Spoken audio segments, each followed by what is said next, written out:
My father had always loved humiliating me in front of other people. It didn't matter who was there. Family, friends, neighbors. If he had a chance to make me look small, he took it. And somehow, everyone acted like it was normal, like it was just his personality, like I was supposed to laugh it off. I was the youngest in the family.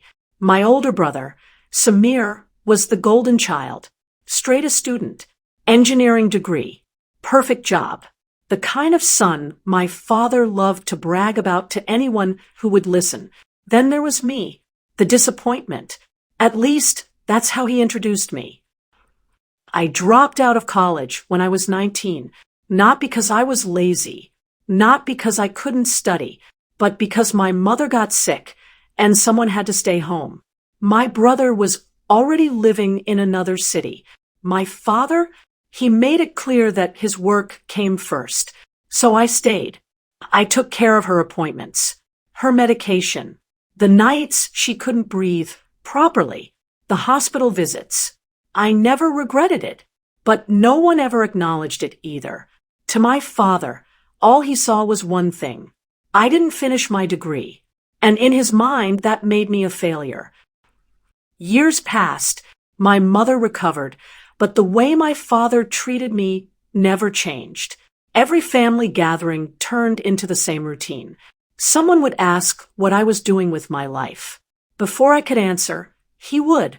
Nothing much, he'd say with a laugh. She never finished school, still trying to figure life out. People would smile, awkwardly. Some laughed, and I would sit there, silent, because correcting him always made things worse.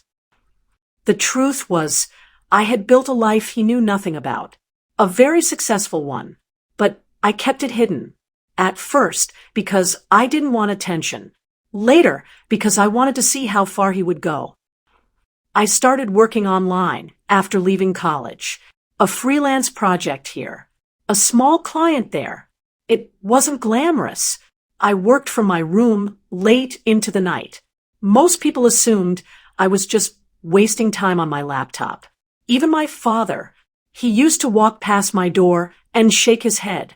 Still pretending to work, he'd say, I never answered. What he didn't know was that one client became 5, then 10. Then a company asked me to manage a full team. Within a few years, I had built my own consulting business. I hired employees, signed international contracts, made more in 1 month than my father made in a year. And still, I said nothing. Part of me wanted to tell him, to finally prove him wrong. But another part wanted something else.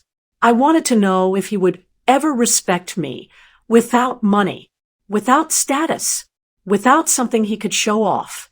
The answer came sooner than I expected. It happened at my cousin's engagement party. The whole family was there. Aunts, uncles, family friends. The house was packed. Everyone was eating, laughing, talking. And somehow the conversation turned to education. One of my uncles asked my father proudly, So what are your children doing these days? I knew what was coming. Samir was listed first, of course. My father smiled immediately. My son is a senior engineer now, he said proudly. Big company, excellent salary. Everyone nodded, impressed. Then the uncle looked at me. And your daughter? My father laughed. A loud, careless laugh. This one, he said, pointing directly at me.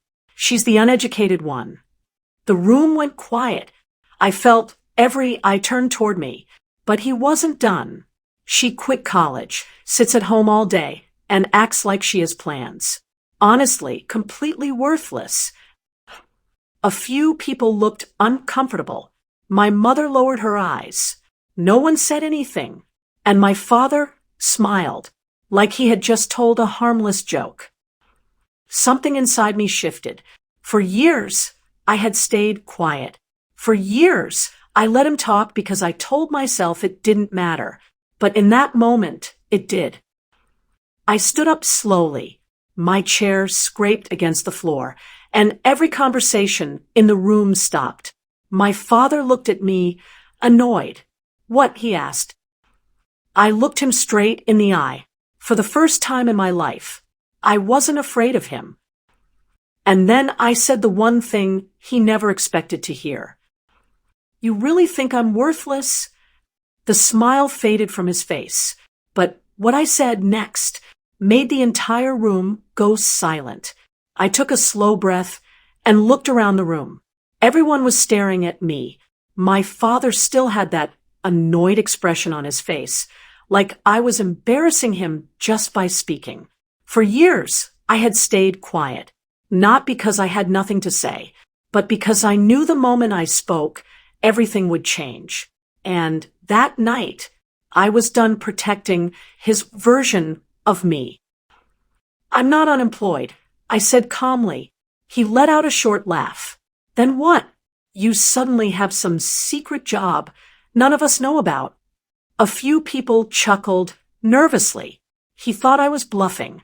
That made what happened next even better. I reached into my bag and pulled out my phone, opened one email, then turned the screen toward him. At first, he barely looked, but then his face changed.